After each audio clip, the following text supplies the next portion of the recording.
So Susan is definitely one of the most strong-minded and passionate people I know. And I believe that's what makes her a force to be reckoned with. I really do. And I'm very proud of her work, and I'm proud to be able to do this work with her. The horses are surely lucky to have Susan in their corner. Here, here. Here, here. So Susan has single-handedly put together, well, I shouldn't say single-handedly because we have John Holland and others who have helped, and Ray Kalasami, to put together an incredible roster of speakers this weekend. And I think it's going to be eye-opening and incredible. And so, without further ado, I'd like to introduce you to my sister Susan.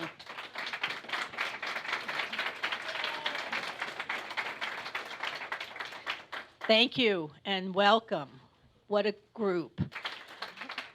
We call this the American Equine Summit, but actually this year you could call it the American Canadian Equine Summit because we have three astounding, esteemed speakers from Canada who will be addressing this summit, and they're truly amazing people, as are all of the speakers.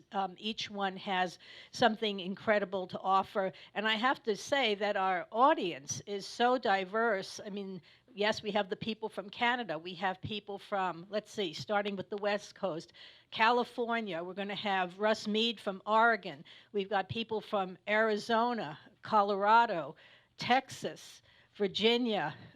I know I'm leaving states out, Florida, Illinois. I mean, we're running the gamut here. So this is truly an American or North American Equine Summit. We're going to be focusing on a couple of issues. Of course, horse slaughter was the reason that I started this summit 4 years ago, and it still is a major topic, but I really feel that we're making progress, and I really, in my heart of hearts, believe that this could be the year that we see the end to it. And I've been involved with this miserable issue for 21 years. It's the reason, everybody who knows me knows this, so I'm not going to go on about it, but it's the reason I started Equine Advocates in my desire to see an end to horse slaughter. And I never felt good about it as far as progress and seeing a real end to it until this year. And I think this could be the year, so let's hope. Another issue that we're going to be focusing on, and this issue has been around since 1942, 73 years, is the PMU issue. And every summit has had its highlights. And last year, one of the highlights, among many, was the final presentation by Dr. Ray Kalasami, who is a great physician. He's now retired from Canada, who gave a riveting speech, and I don't think there was a dry eye in the house after he got done. But he talked about the transfer of PMU production to China. Now, this has a long history. It started with American Home Products out of Philadelphia. They manufactured PMU in Brandon, Manitoba, at a plant called Wyeth Airst, and then American Home Products changed its name to Wyeth, and then in 2009, Wyeth merged with Pfizer. It does get very, very complicated. But this industry was bringing in about $2 billion a year until 2002. There was a massive study going on called the Women's Health Initiative. And that study, which Wyeth knew about, they were seeing what was the handwriting on the wall. So unbeknownst to everybody, secretly started to transfer production gradually to China. I had no clue. A lot of people, I didn't really know about this until just over a year ago. But they started doing it because they knew that there were going to be damning revelations. And not only were they damning, but they had to stop the study midway because of the results and the results of breast cancer and dementia and heart disease and clotting and all these things. And then you're talking about billions of dollars in class action lawsuits and all the rest. So production and the prescribing of PMU drugs really did plummet. And you would have thought that it would have ended, but it didn't. And so you ask, why did they keep this industry up? And All right, they're not making $2 billion a year anymore, but they're making $1 billion a year. So that's a hard amount of money to give up. And so we still have this industry going. And I wanted to start a campaign, and I think we need to start a national grassroots campaign to stop PMU production, because so many medical professionals say that there are many more safer ways of treating the symptoms of menopause. And it's true, back in 1942, there were not a lot of alternatives, but there are today. And so in this fight to stop the PMU industry, we have a brand new ally, and everybody knows who she is. Her name is Gloria Steinem, lecturer, feminist, author. She has always been for women, and she's always been for animal rights. But even she didn't know the magnitude of this issue. And when she heard about it, and I should tell you how we got in touch with her. TanNa Young, who is one of the filmmakers of One Day that we'll be showing at the end of today. Well, her day job just happens to be coordinating producer of The Good Wife. And so Gloria Steinem appeared on that program, and I just thought, you know, wouldn't it be amazing to get in touch with her? And TanNa did. And so I have this letter, and all of you, this is the original copy, which is going up on my wall. But all of you have a copy of it, and I'm going to read it aloud for the viewers who will be watching this once we post these presentations online. Dear participants in the 2015 American Equine Summit, I want to personally welcome you to this meeting and thank you for helping to alert the public to the dangers to horses as well as to women that have come with the use of pregnant mare's urine as a source of human treatment. You are serving the welfare of all sentient beings. I thank Equine Advocates and join in your efforts to make this information public knowledge by boycotting Pfizer products as long as they include PMU drugs, and by requesting that physicians no longer prescribe them. With gratitude, Gloria Steinem. So this is a great send-off, and hopefully by having her on board, we will get other prominent people on board. We certainly have some prominent physicians on board, and I mentioned Dr. Kelasami. We have a speaker who will be talking after lunch, Dr. Geraldine Pryor, who is world-renowned, and she's going to be talking about alternatives. So there's really no reason to be using PMU anymore. It's this old, barbaric, archaic, obsolete industry that somehow now has escalated. There are now 90,000 mares standing on PMU lines in China. And at the height of PMU production in Canada, and this is according to Dr. Kelasami, you had about 70,000 in Canada.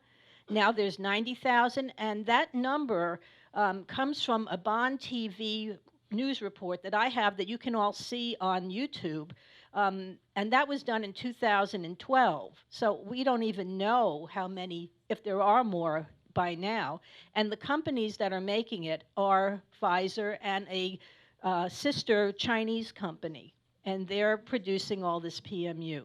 So we've got Vicki Burns is here from Manitoba, and she's going to be addressing this also. She's right at ground zero of where PMU production used to be. I mean, there used to be 550 of these factory farms in 3 provinces in Canada and some in North Dakota. Way back, there were even some in New York.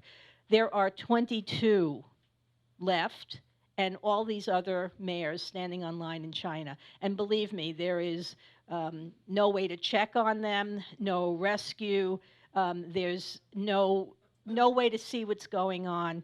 So nobody really knows about this. And so I think we've got to get the word out. If there's anything that comes out of this summit, we've got to get the word out and let people know what's happening, because there's really no reason to be making these drugs anymore. And then, of course, horse slaughter. I mentioned that I feel very good about it. There's a person who we wish would be here today, but she could not, and that's Victoria McCullough. And I have to say, when I first, excuse me, when I first started this summit, it was in reaction to the prospect of horse slaughter being restarted in the United States.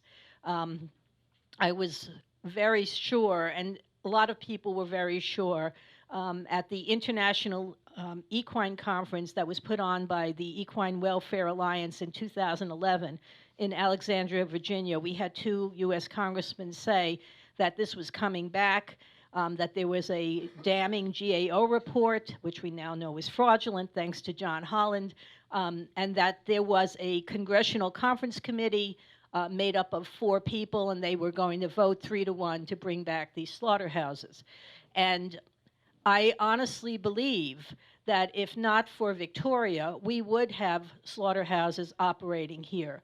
And what happened, again, a lot of you already know this story, so I won't keep repeating myself, but the truth is that she came here. I didn't really know who she was. I was just intrigued by something she had done, which was buy every horse in 2 or 3 auctions. I had never known anyone who had done that.